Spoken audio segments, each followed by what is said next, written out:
Hello, this is Rick Leibowitz from the Columbia Gorge Community College Small Business Development Center.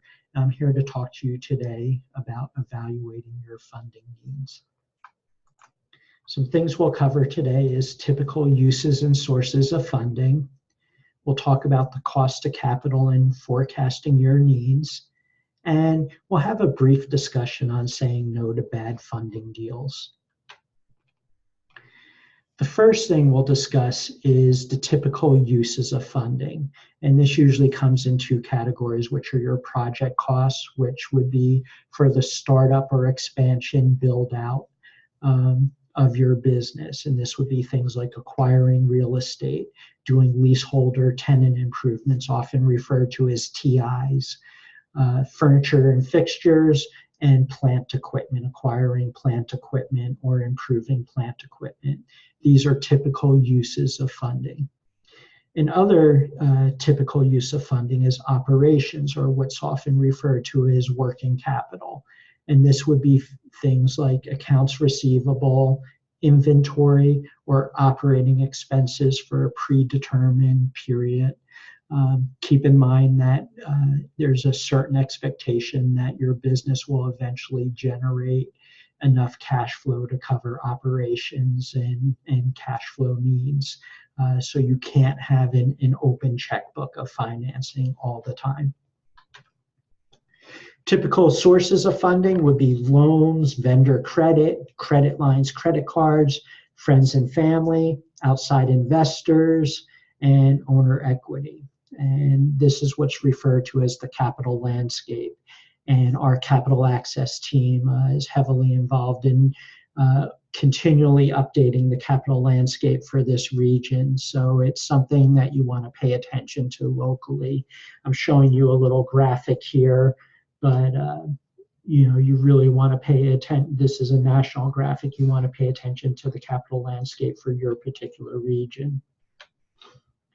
Typical costs of capital would be interest expense, investor returns. Sometimes if you have a private investor, they require return on equity, guaranteed payments. In some cases, you may have an LLC member that absolutely needs to make a certain amount of money. So you build that into your operating agreement, knowing that they'll always get paid that every month, no matter what.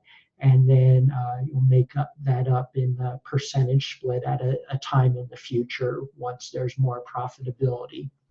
And then there's the general owner burden, which is often referred to as opportunity costs.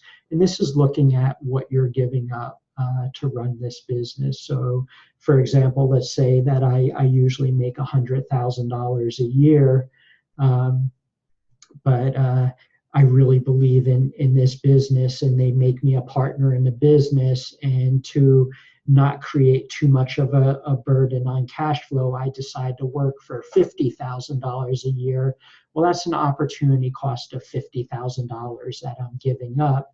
So I would want to be rewarded in some way in the future because I was willing to make that investment to the company. The other thing I like to talk about with the cost of capital is revisit the interest expense. And I have a little graphic of the shark here.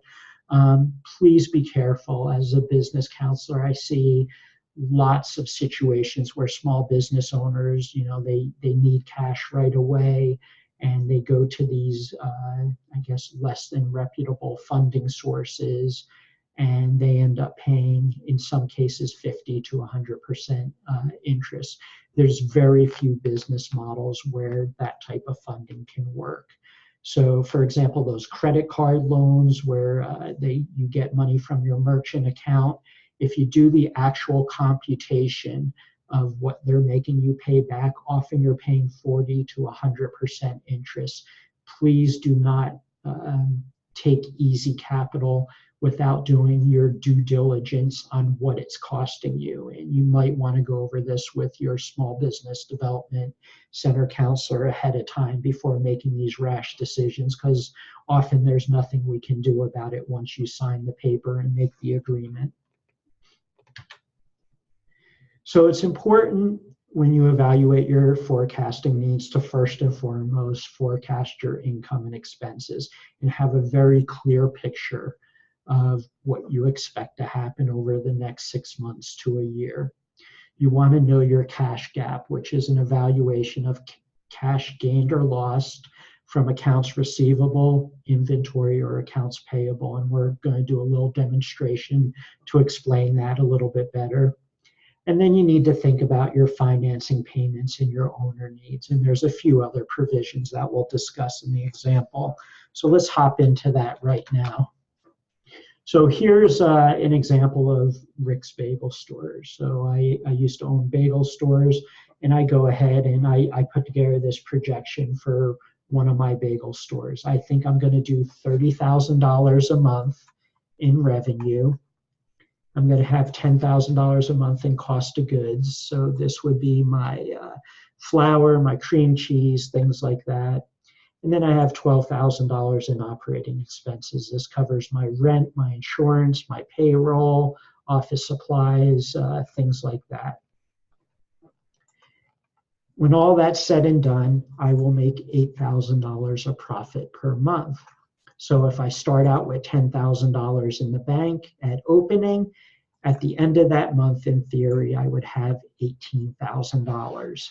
But in some cases, what we find is profitability is not the only thing that happens in our business. So let's use an example that Rick is a wholesale bagel bakery. So I'm selling my bagels to different supermarkets and stores. And when I go out and sell my bagels to them, they say, "Wonderful, Rick, we love your bagels. Deliver these every day, and then we'll pay you next month for what you sold in January. So on February 1st, we'll pay you for all the bagels you sold in January." Well, if that's the case, I would have what's called $30,000 in accounts receivable. So that means even though I made $30,000 in sales, I didn't receive a dime in January because they're going to wait to pay me until February 17th. So on my cash flow projections, I need to make a provision for that and put in negative 30,000. Well, right there, my cash flow goes into the red, and I have $12,000 of negative money. At this point, I would go out of business. I would not be able to pay my bills. And that's why there's an old saying, every day a profitable business will close their doors. So there's a couple of things I can do. So one of them is inventory. So I have a cost of goods at 10,000, but I started out with this inventory balance at 10,000. So when I opened up, I pre-bought some of that inventory. So rather than going back and building back up to 10,000, I decide I can survive with $5,000 in inventory. So I'm going to buy $10,000 cost of goods, but $5,000 of it's going to come out of inventory. So I'm going to gain $5,000 by doing that. So now I'm only $7,000 in the hole. Then the other thing I could do is I can negotiate terms, and I could tell my flour supplier that, on this $10,000 of cost of goods that I'm buying from you, I don't want to pay for this right away. Can I wait 30 days to pay for this? And they're like, "Well, yeah, Rick, you can wait 30 days, but we only have, you only purchased $5,000 this month." So I can gain $5,000 from accounts payable right there. So as you can see, I'm still a little bit short, but I have good credit. I haven't maxed out my credit cards yet. So in addition to $5,000 of accounts payable, I have these $12,000 of operating expenses. And let's go ahead and say that I put $5,000 on my credit card, because then I get 30 days to pay that off without interest. So right there, I go back into the green. This is how you forecast your cash needs. Now, the other thing I wanted to point out here is I have in the yellow here, which is the cash gap. So this 20,000 reflects just the accounts receivable, inventory, and accounts payable. That's the cash gap there. In most cases, this is where I would be able to get a credit line of roughly the equivalent of my cash gap if I had good credit. So that's something I might be looking at for that. So now we get into the next month, and This time we don't have to worry about accounts receivable. Yes, it still takes 30 days for me to get paid, but I've developed my pipeline. So even though it's going to take me until March 1st to get paid for this 30,000 of sales, I'm going to collect this $30,000 of sales. So this is going to be zero as long as the sales this month and this month are the same. Now, in some cases, we obviously have seasonal fluctuations. That's where you really need to go into detail and do some work here. And we'll do the same thing with inventory. Let's just pretend I'm going to maintain my $5,000 of inventory. So every month I'm going to just buy back what I went through that month. Again, I've developed my pipeline, and the same thing with accounts payable. I'm going to pay off this $5,000 bill, or actually let's gain $5,000 more of cash flow, because this month I am going to order $10,000 worth of product, and I'm going to get $10,000 worth of product. I'm going to pay this $5,000 down, but now I'm going to get $5,000 more of accounts payable. So that puts $16,000 in the bank if I were to do that, which is a good thing because now I have to pay back my credit card. So I don't want to pay interest. My credit card rates are high. So I'm going to put negative 5,000 here. I'm going to pay off, I'm going to pay off that balance right there. And now I have 11,000. Now the other thing I have down here is I had a $50,000 loan that I took out. And let's just say that my loan payments, principal and interest, come out to $1,000. So I need to put negative 1,000 here. I'm going to fill this right from here on out. I'm going to have to make these loan payments. So we got that covered now. And then finally, I need to make a living. I talked about my opportunity costs. I used to make $5,000 a month. I need to make a minimum of $5,000 a month. But if you see here, I'm still in the green every month. This is how you forecast your financing needs. Now, let's just say that I'll just go ahead here and make my sales go up 40,000. Let's make my sales go up to 45,000 and 50,000 and 55,000. And let's just pretend that our costs are always about 33% of 33% of our sales is what our cost of goods are. And I'm going to make this one 60,000. So then I need to have a formula here where, well, I'm always going to collect this month. So I'm going to have equal this minus this. So I'm going to have $10,000 of more accounts receivable there. And just carry this formula. My accounts receivable, my balance keeps building up. So as you can see here, my accounts receivable balance is 30,000. By June, that balance is going to go up to 60,000 because that's what it costs there. So I'm losing cash because of that. And but what you're seeing here is my operations are getting more and more profitable. My profit and loss from operations now goes from 8,000 to 14,800. But then we can make the assumption that, you know, because I'm getting busier, let's just say that I have to hire more employees, and that this month I'm going to go up $4,000 in employees, $20,000 in employees. Let's go ahead and do 24,000. We're going to just go up $4,000 a month. And 32,000.